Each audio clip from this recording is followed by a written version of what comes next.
Hallo liebe Zuschauer! Welcome back to the channel. Great to see you. Today we're talking all about the cost of living in Berlin and what you can expect financially when coming here. I by no means am an expert in this field or this topic because the cost of Berlin has been a topic for many years, especially as prices have been increasing. So take this all as a Beispiel for your own preparations and planning. So if you're thinking about moving here, or you already have, and you just need some grounding reassurance that it's okay, we're all going through it, we're all trying to get by, grab a notebook, get cozy, and I'll talk through the biggest expenses that you'll find living here, a breakdown of living expenses on a monthly and weekly basis, and finally, I'll share some personal tips on how you can financially prepare before moving here, and also live a little more frugally so you can enjoy the most of the city, which doesn't need to cost you a dime to have a great time. Okay, that was cheesy. First and foremost, let's just get the fact out of the way that the cost of living is going to look different for you depending on your location in Berlin and your lifestyle. These two things can change the numbers quite a bit. So I'm going to be sharing with you my personal expenses and my personal cost of living, but again, this looks really different on a lot of factors. The first major cost here is going to be housing. Let's talk about rent. Since which neighborhood you choose to live in is going to determine a lot about the range of rental prices, I'm just going to suggest low and high numbers of what you might find here. So for anywhere between 500 to 700 euros, you can find a shared room in an apartment living with other people.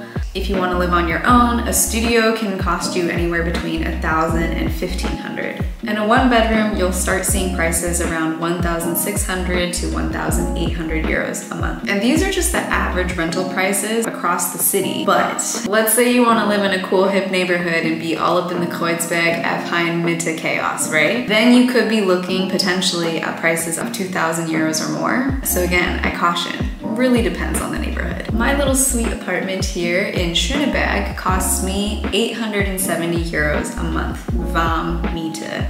That means that all my utilities and internet are included in my rent, so I don't have to pay extra for that. And this really varies and depends on your landlord and how they advertise the rent. It'll either say warm Miete or kalt Miete, warm and cold rent. Warm includes all your utilities, kalt does not.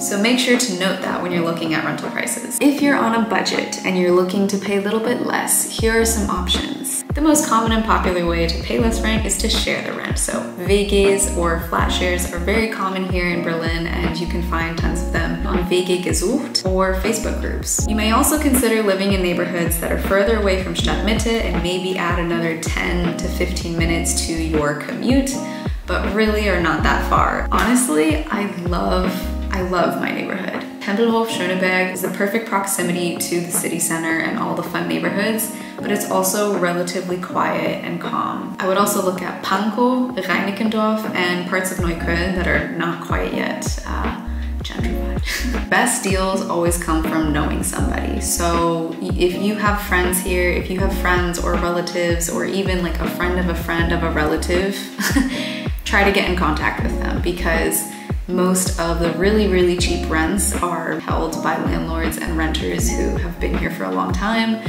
And yeah, they don't really publicize. You have to be in the know. So where I found my apartment is on Wunderplatz. It's a short and long-term rental seeking platform here.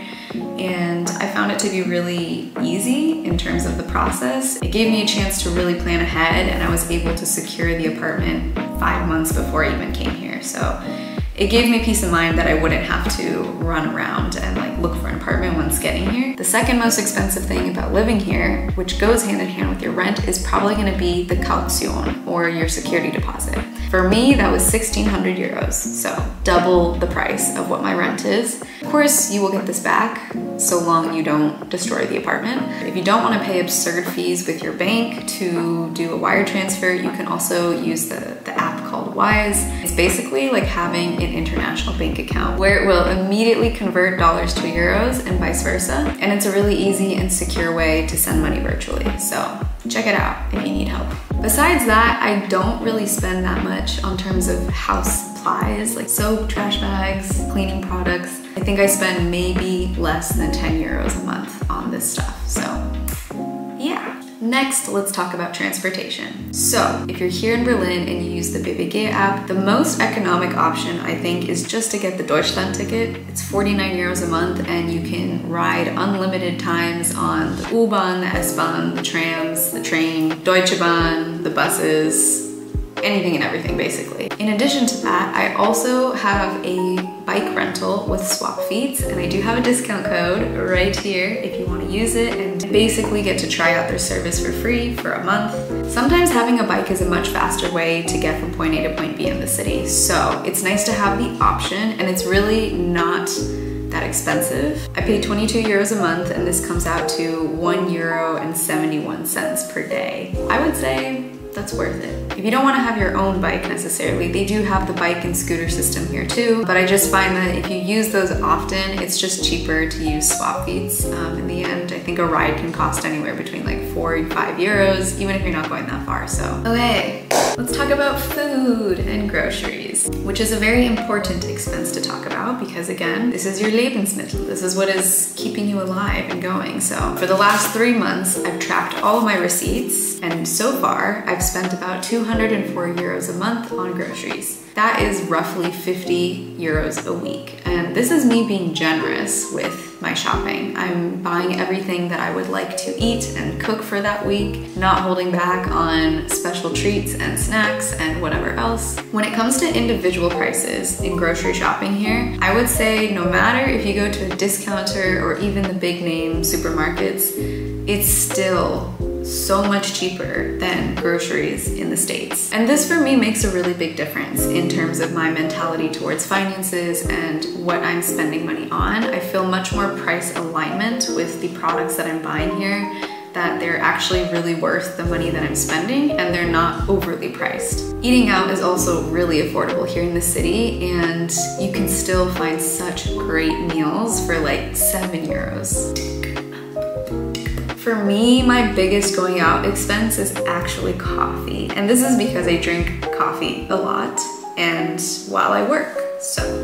But even then, I feel like my coffee bill, my latte bill has been like way incredibly cheaper than what it used to be when I was in California. And I would say I do eat out once or twice a week, which can vary in prices, but overall I'm not spending more than like 10 to 20 euros for a full meal with a drink and tip included. Health and wellness. So if you live in Germany, it is mandatory to have health insurance. If you work here for a German employer, they will already take a portion out of your salary to pay for this health insurance, and that's around 7.3%, and your employer matches the contribution. So really the max that you'll be charged for health insurance per month is around 378 euros. And if you have a family, they're included in that for free basically. If you're a freelancer, like myself, there's public health insurance and private health insurance options here in Germany, and depending on what your working situation looks like, this will determine a lot of what your costs are. Other health and wellness items. For me personally, I use the app called ClassPass. For one monthly rate, you get access to thousands of studios, gyms, wellness classes, and it's great. My membership costs me $39 a month, and that gets me about 21 credits. And with those credits, I can choose to go to any studio, gym, or class of my choice. And then other miscellaneous health items, I spend probably less than 10 euros on this stuff per month too. Entertainment and leisure. How much does it cost to have fun in the city? Honestly, nothing. There are so many free events happening every single weekend that there's really no need to pay for events here, unless it is a ticketed event, which in that case ranges anywhere between like 5 euros to 25 max. I've been to museums, film festivals, markets, concerts, and all of them have cost less than 20 euros. But again, free activities are where it's at. If you do want to have some fun and socialize, Meetup is a great app to do that. The events are mostly free and are a really great way to meet other people living here in Berlin. And then Rausgegangen, which is a little bit more of a curated event platform. And this is where you'll find more of the local events happening in each neighborhood, performances, underground parties, special Sunday markets, all kinds of interesting stuff. Now that we've talked through the numbers and broken down a little bit of what each category may look like, let's summarize and calculate what my average monthly expenses were for the past 3 months. So, bringing my laptop over. For rent, as I said, 870 is my cost per month. That's VAM, which means my utilities and internet are included, $200 on groceries, $120 on going out, $66 on transportation, $60 on health and wellness, $21 on entertainment, $21 on miscellaneous, which I count as going to the post office or printing out documents or buying gifts for other people. That's 21 euros a month, for a grand total cost of 1,360 euros a month, or $1,477 a month. And I would say that sounds about right. When I'm going about my days here and spending money on things, I'm pretty conscious about how much I'm spending and what I'm actually buying. These costs can really depend on your own individual lifestyle choices and what you are into, what you like to spend your money on.